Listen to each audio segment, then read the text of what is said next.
আমাৰ ঘৰখনৰ শেষ কৰিবলগীয়াখিনিতো সিহঁতে কৰিলেই, বাকী থকাখিনি যাতে আৰু শেষ কৰিব নোৱাৰে তাৰ কাৰণে তই এটা কঠোৰ সিদ্ধান্ত ল'ব লাগিব। জোনাক নাথাকিবই মোৰ জীৱনত, সঁচাকে উশাহ ল'বলৈও ভয় লগা হৈছে।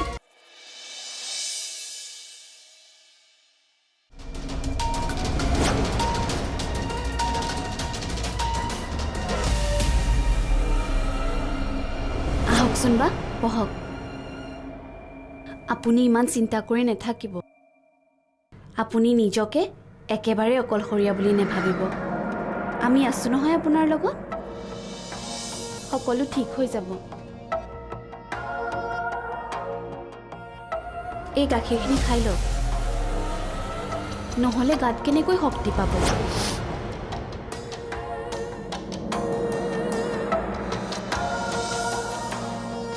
এতিয়া আপুনি অলপ ৰেষ্ট লওক, ভাল লাগিব। এইখিনি খাই দিয়ক।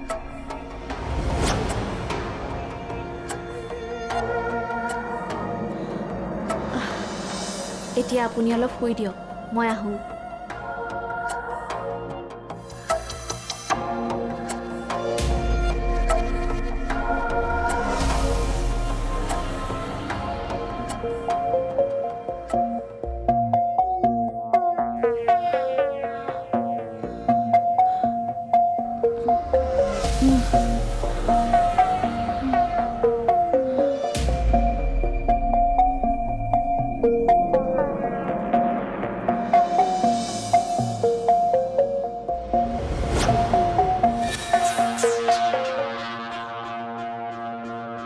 হেল্ল', কি কৰিছা ৰাজ? মই ফোন কৰা দেখি বেয়া পাইছা নেকি? নাই নাই, কিয় বেয়া পাম, কিন্তু মোলৈ ফোন কৰা কাৰণটোহে মই বুজি নাপালোঁ। মানে আপুনি আগতে মোলৈ কিন্তু ফোন নকৰে যে? মই বুজি পাইছোঁ, তুমি আচৰিত হৈছা নহয় মই ফোন কৰা দেখি। কি ক'ম মই তোমাক ভাবিয়ে পোৱা নাই। আচলতে তোমাক মোৰ ক্ষমা খুজিবলৈকো ভাল লগা নাই। বহুত অন্যায় কৰিলোঁ যে তোমাৰ লগত। ক্ষমা কৰি দিবা। আগতে তুমি আমাৰ ঘৰলৈ অহাটো মই মুঠেই ভাল পোৱা নাছিলোঁ, কিন্তু এতিয়া মই মোৰ ভুল বুজি পাইছোঁ। এইবোৰ আপুনি কি কৈছে কৰি দিম? তাৰ বাবে মই অলপো বেয়া পোৱা নাই। কিন্তু মই বেয়া পাম, বেয়া পাম এতিয়া যদি তুমি আমাৰ ঘৰলৈ নাহা। কাৰণ সাক্ষীৰ অৱস্থাটোলৈ চাই মই তোমাক আমাৰ ঘৰলৈ মাতিছোঁ। এইখিনিৰ সময়ত সাক্ষীৰ ওচৰত নিজৰহে কোনোবা প্ৰয়োজন। দিনত নোৱাৰিলে ৰাতি হ'লেও এবাৰ আহিবা। সাক্ষী নহ'লে শেষ হৈ যাব। আপোনালোকে সাক্ষীৰ বাবে ইমান চিন্তা কৰিছে। মই কাইলৈ যাম দিয়ক। ঘৰখনৰ লগত মোৰো এটা দায়িত্ব আছে। ঘৰখনতকৈও সাক্ষীৰ প্ৰতিহে তোমাৰ দায়িত্ব বেছি। এতিয়া ৰাখিছোঁ। মা, কোনোমতেহে কামটো কৰি থৈ আহিলোঁ। এতিয়া দেখুৱাম আচল খেল। তোমালোকে কি কৰিব খুজিছা? ঘৰখনৰ মানুহবিলাকক আকৌ এটা প্ৰব্লেমত নেপেলাবা। আইতা আৰু বৰ্তা কিবাকে অলপ সহজ হৈছে, আকৌ কিন্তু নতুন জামালা এটাৰ সৃষ্টি কৰি নল'বা। সেইবোৰ চিন্তা তুমি কৰিব নালাগে, মা আৰু মই আছোঁ সেইবোৰ চিন্তা কৰিবলৈ। কিন্তু তৃষ্ণা যে কৃষ্ণদাৰ মাৰ্ডাৰ কেছত ফচিছে সেইটো তুমি জানানে নাজানা? কি? তৃষ্ণাৰ লগত সাক্ষীও জড়িত হৈ আছে। সেইবোৰ চব তাই নাটক কৰি আছে। আৰু দাদাই তাইক সহজতে কেতিয়াও ঘৰৰ পৰা উলিয়াই নপঠিয়ায়। আৰু তাই যদি ঘৰত থাকে নহয়, গোটেই প্ৰপাৰ্টি তাইৰ নামত কৰি ল'ব। সেইকাৰণে তাইক ঘৰৰ পৰা উলিয়াই পঠোৱাৰ প্লেন কৰিছোঁ। তাইক এনেকুৱা মেডিচিন দি আছোঁ, তাইক কি কৰি আছে নিজেই গম নাপাব। সকলোবোৰ কাম নিচাতেই কৰি যাব।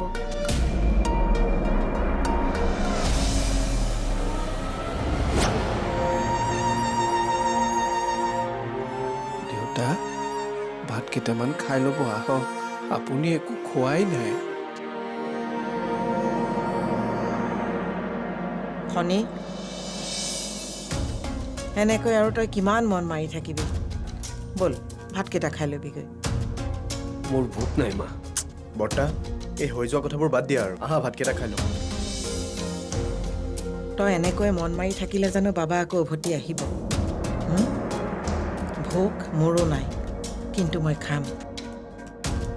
কাৰণ ঘৰখনৰ দায়িত্ব মোৰ ওপৰত আছে, বিকিৰ দায়িত্ব আছে, নতুন বোৱাৰীজনীৰ দায়িত্ব আছে। মা, ডাইনিং ৰুমত ভাত বাঢ়ি থৈছোঁ, কোনো অহা নাই যে? সাক্ষীও অহা নাই দেখোন। ৰুমত আছে চাগে, মই মাতি আনো ৰ'ব। তুমি যাব নালাগে, তাই ইমান ইম্পৰ্টেণ্ট নহয় যে তুমি গৈ মাতি আনিব লাগিব। লক্ষী, আইতা তই যা মাতি আনগৈ।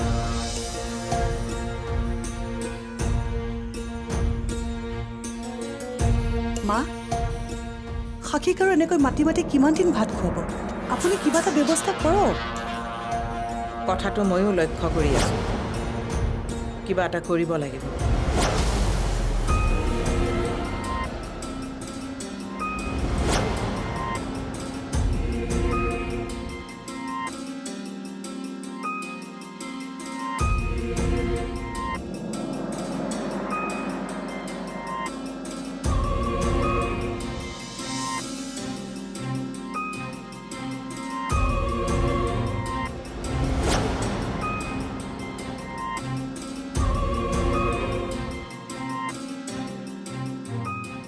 বৌ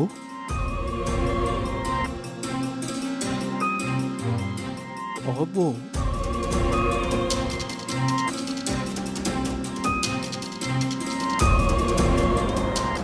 ভাত হ'ল, চব ৰৈ আছে, আহা।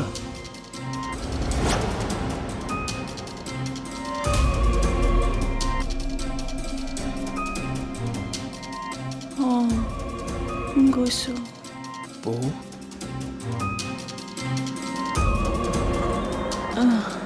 হাতখন দিয়াচোন।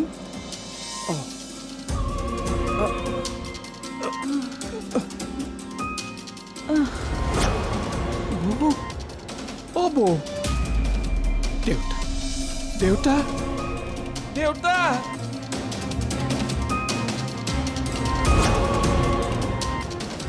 দেউতা দেউতা লক্ষী দেউতা লক্ষী বৌৰ কিবা এটা হৈছে, আহকচোন আহক। কি হ'ল কি হ'ল মা, যোৱা। কি হৈছে দেউতা দেউতা আহক। অ বৌ বৌ গাটো বেছি বেয়া লাগিছে নে কি বৌ? অ বৌ সাক্ষী কি হৈছে সাক্ষী খোৱা বোৱা নকৰে যে মূৰ ঘূৰাইছে চাগে। বৌ এনেকৈ পেলাই থ'ব নোৱাৰি, ডাক্তৰৰ ওচৰলৈ নিব লাগিব। ডক্টৰ,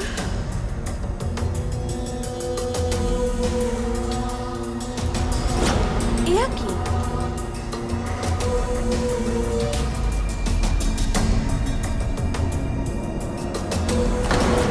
মুখত আ কৰিলে আপুনি গম পায়।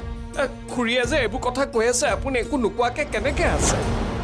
মোৰ মতেতো বৌক খুৰীহঁতে ফচাইছে।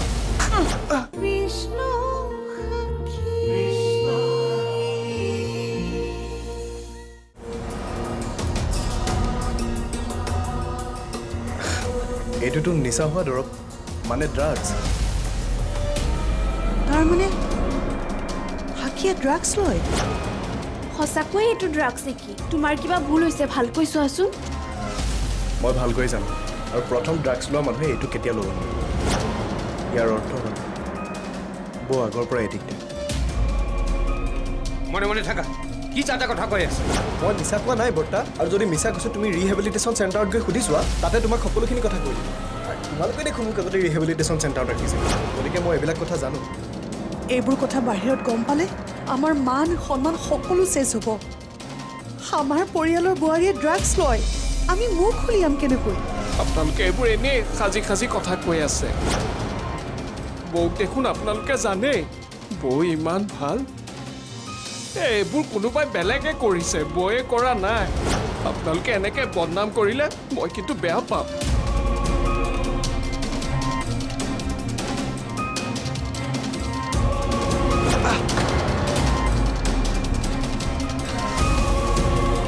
চাকৰ চাকৰ হৈ থাকিবি।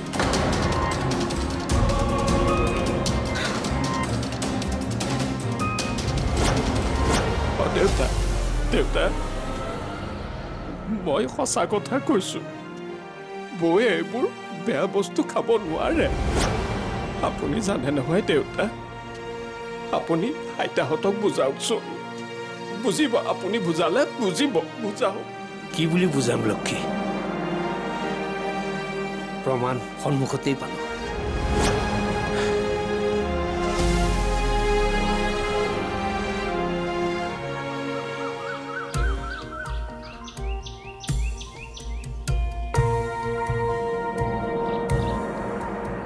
দেউতা চাহ।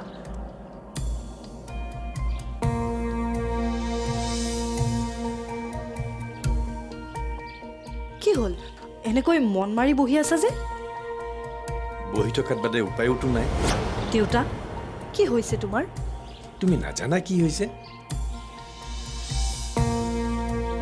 সেইটো তোমাৰ মতে সৰু কথা হ'ব পাৰে, কিন্তু এজন অচিনাকি ল'ৰাক নিজৰ ঘৰৰ ভিতৰত লুকুৱাই ৰখাটো আইনৰ চকুত কিমান ডাঙৰ কথা সেইটো মই বুজো। দেউতা আমি তেওঁক লুকুৱাই ৰখা নাই, তেওঁ সুস্থ হোৱালৈ কেৱল তেওঁক ছাপোৰ্ট কৰি আছো। তেওঁ কোন ঘৰ ক'ত এইবোৰ যেতিয়া তেওঁৰ মনত পৰিব আমি তেওঁক ঘৰত থৈ আহিমগৈ। আৰু যদি মনত নপৰে তেন্তে তেওঁ গোটেই জীৱন আমাৰ লগতে থাকিব দিয়া। মোৰ ভয়ৰ কাৰণ সেইটোৱে বেটা। এই এমাহতে তুমি তাৰ ইমান কাষ চাপি গৈছা, আৰু কেনেবাকৈ যদি সি এবছৰ আমাৰ লগত থাকিবলগীয়া হ'ল, তেনেহ'লে না তুমি তাৰ পৰা আঁতৰিব পাৰিবা না মই তোমাক তাৰ পৰা আঁতৰিব পাৰিম। যদি আঁতৰিব নলগা সম্পৰ্ক এটাৰ নাম দি দিওঁ তেতিয়া? ক'বলৈ সহজ, কিন্তু তাৰ অতীতটোৰ বিষয়ে একো নজনাকৈ তোমাক তেনেকুৱা এটা সিদ্ধান্ত ল'বলৈ অন্ততঃ মই নিম। আৰু যদি সি আগতেই বিয়া কৰাইছে তেতিয়া?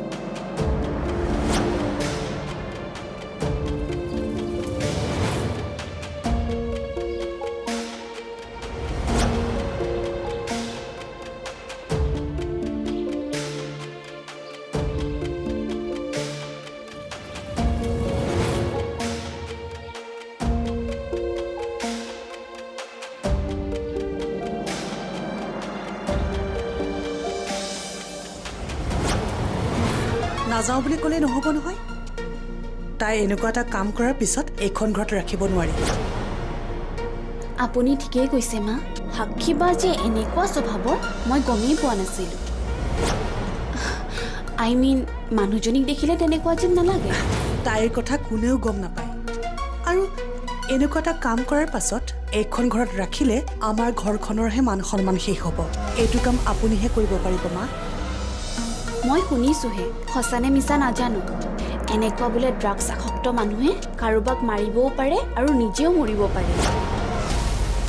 কেনেবাকৈ তৃষ্ণাৰ লগ হৈ কৃষ্ণক মৰাৰ কথাটো সাক্ষীক সন্দেহ কৰাটো আমি সঁচা নহয়তো। মা আপুনি সোনকালে কিবা এটা কৰক। আপুনি সিদ্ধান্ত ল'লে দাদাই একো মাত মাতিব নোৱাৰে, নহ'লে কিন্তু সাক্ষীক দাদাই কেতিয়াও এইখন ঘৰৰ পৰা উলিয়াই নিদিয়ে। আপুনি এইবোৰ কি কথা লগাই আছে? আইতা, আপুনি এইবোৰ কথা শুনি আছে? মিছা কোন সঁচা কোন মুখখন আ কৰিলে আপুনি গম পায়। খুৰীয়ে যে এইবোৰ কথা কৈ আছে আপুনি একো নোকোৱাকৈ কেনেকৈ আছে? মোৰ মতেতো বৌক খুৰীহঁতে ফচাইছে। ওলাই যা, ওলাই যা। মোৰ নাতিক হত্যা কৰা মানুহৰ হৈ মাত মতা কাকো মই মোৰ ঘৰত থাকিবলৈ নিদিওঁ। ওলাই যা। আপুনি মনৰ পৰা কৈছে নে আইতা? আৰু কেনেকে ক'ব লাগে হা? নে কটি আইটোক বাহিৰ কৰি দিব লাগিব? আপোনাক মই নিজৰ আইতা বুলিয়ে ভাবোঁ, সেইকাৰণে চাগে আপুনি গালি পাৰিলে চৰ মাৰিলেও মোৰ গাতেই নালাগে। আজি আপুনি মোক ঘৰৰ পৰা ওলাই যাবলৈ কৈছে, মই কিন্তু বেয়া পোৱা নাই। কিন্তু এটা কথা কওঁ, কোনোবাই কিবা ক'লে সঁচা বুলি মানি নল'ব। সঁচা কি মিছা কি এবাৰ চাই ল'ব। মই যাওঁ আইতা।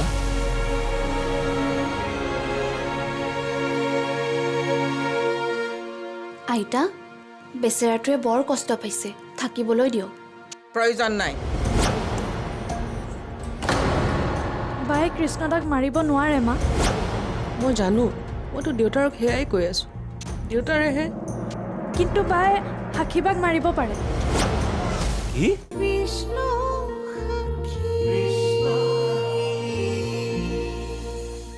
তৃষ্ণাই যদি দুখটো কৰিছেও তথাপিওতো তাইক মোকলাই অনাটো দেউতাক হিচাপে আপোনাৰে দায়িত্ব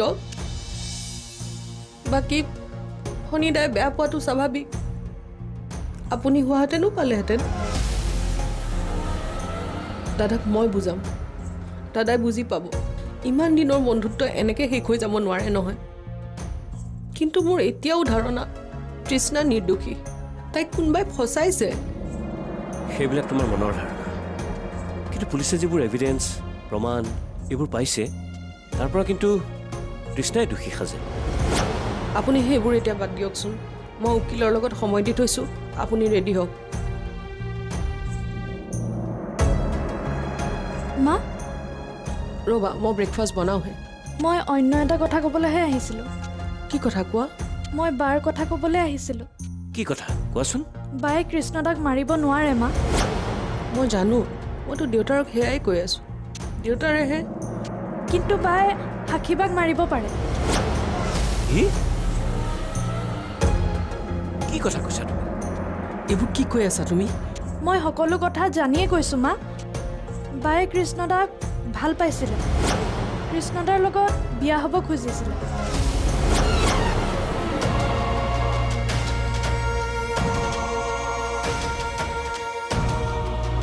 সেইকাৰণে মই ভাবিছোঁ বায়ে সাক্ষীবাক মাৰিবলৈ কাৰোবাক টকা দিব পাৰে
Saki